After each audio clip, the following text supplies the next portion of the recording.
Matrix হচ্ছে একটা rectangular arrangement যেখানে অনেকগুলা তথ্য অথবা উপাত্ত রো এবং কলাম হিসেবে সাজানো থাকে।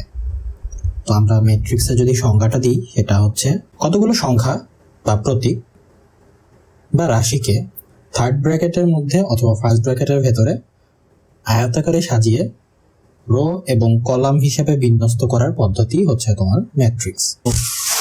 আমরা এরকম একটা থার্ড ব্র্যাকেট দিয়ে দিব দুই পাশে। এবার আমরা কি জানি, এই দিকে যে লাইনটা যায় সেটাকে আমরা বলি রো, এবং এই দিকে যে লাইনটা যায় এটাকে আমরা বলি column. So these all are row, these all are column. তো এই জিনিসটাকে যদি আমরা নাম্বার দিয়ে প্রকাশ করতে চাই তাহলে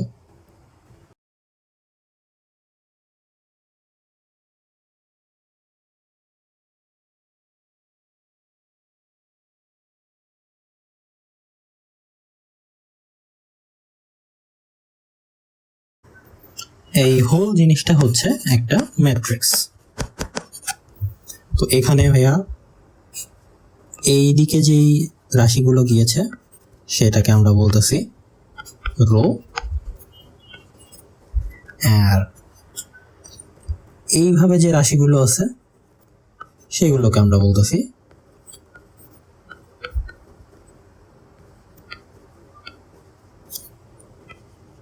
কলাম।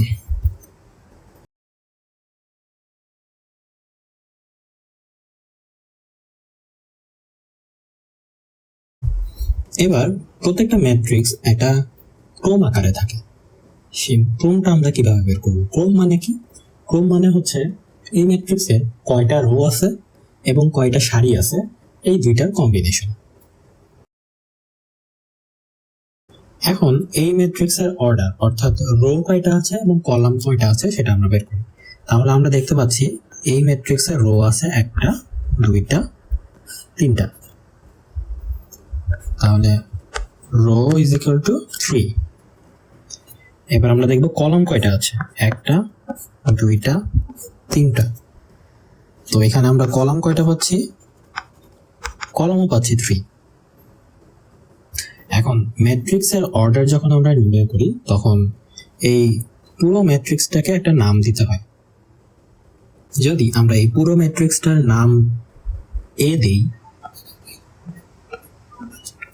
তাহলে এই এ ম্যাট্রিক্সটা কোন অর্ডারে আছে সেটা আমরা বের করব। তো যেহেতু আমরা দেখলাম এখানে রো আছে 3টা এবং কলাম আছে 3টা, তাহলে এ ম্যাট্রিক্সের অর্ডার হচ্ছে অথবা ক্রম হচ্ছে 3/3। তো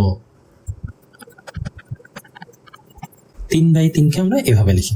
তাহলে আমরা পেলাম এ ম্যাট্রিক্সটার অর্ডার হচ্ছে 3/3। এখানে এই গুণ চিহ্নটাকে কিন্তু গুণ বলা যাবে না, এই গুণ চিহ্নটা দেখে আমরা কনফিউজড হব না। তো আমরা এখানে বলবো 3/3।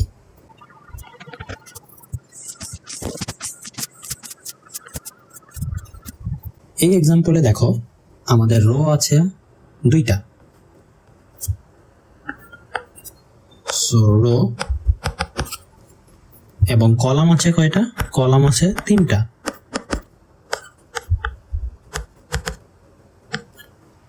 ধরে নেই এই ম্যাট্রিক্সটার নাম এ। अगेन এ ম্যাট্রিক্সের ক্রম অর্ডার লেখার সময় প্রথমে যেটা লিখতে হবে সেটা হচ্ছে সারি বা রো, তারপরে যেটা লিখতে হবে সেটা হচ্ছে কলাম। তাহলে সারি যেহেতু প্রথমে, তারপর যেহেতু কলাম, এই জন্য আমরা রোটাকে আগে বলেছি এবং কলামটাকে পরে বলেছি।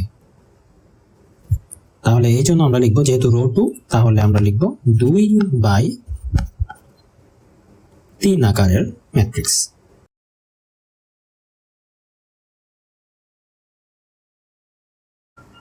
প্রত্যেকটা ম্যাট্রিক্সের সাধারণ আকার থাকে।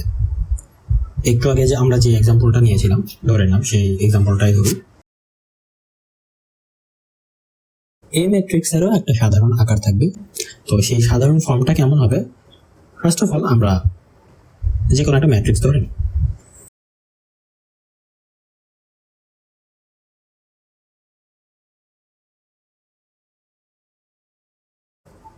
তাহলে এই প্রথম উপাদানের নাম হবে হচ্ছে A11। A11 কেন? 1টা হচ্ছে রো এর নাম্বার, আর একটা 1 হচ্ছে কলামের নাম্বার। পরের উপাদানটা আসলে A12।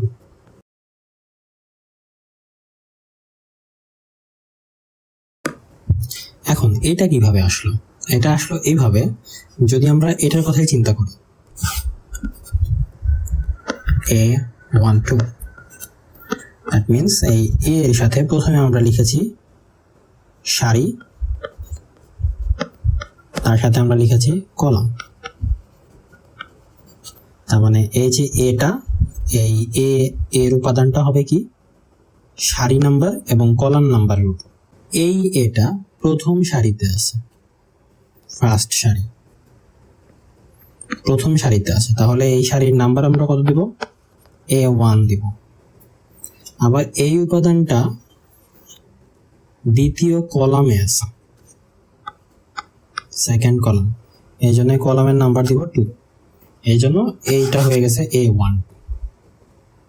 তাহলে এখানে যদি আমরা বলি A22 এর ভ্যালু কত, A22 এর ভ্যালু, আমরা এই ভ্যালুটা যেহেতু এখানে, তার মানে কি এটা সেকেন্ড রো এবং সেকেন্ড কলামে আছে, তাহলে এটা সেকেন্ড রো এবং সেকেন্ড কলাম। তাহলে সেকেন্ড রো কোনটা? এখানে এটা ফার্স্ট রো, এটা সেকেন্ড রো। আবার সেকেন্ড কলাম কোনটা? এটা ফার্স্ট কলাম, এটা সেকেন্ড কলাম।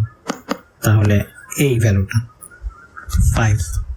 আমরা যদি আরেকটা ভ্যালু বের করি A13 এর ভ্যালু, তাহলে আমরা কি নিব? ফার্স্ট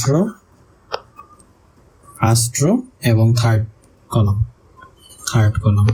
তো এখানে এই ভ্যালুটা 7। এরকম ভাবে আমরা যে কোনো ভ্যালু বের করতে পারবো। লেটস সে A31, তাহলে 3 নাম্বার রো কোনটা? 3 নাম্বার রো হচ্ছে এটা, এবং 1 নাম্বার কলাম হচ্ছে এটা, তার মানে 3। এরকম ভাবে আমরা ম্যাট্রিক্সের জেনারেল ফর্ম থেকে যে কোনো ভ্যালু বের করতে পারবো।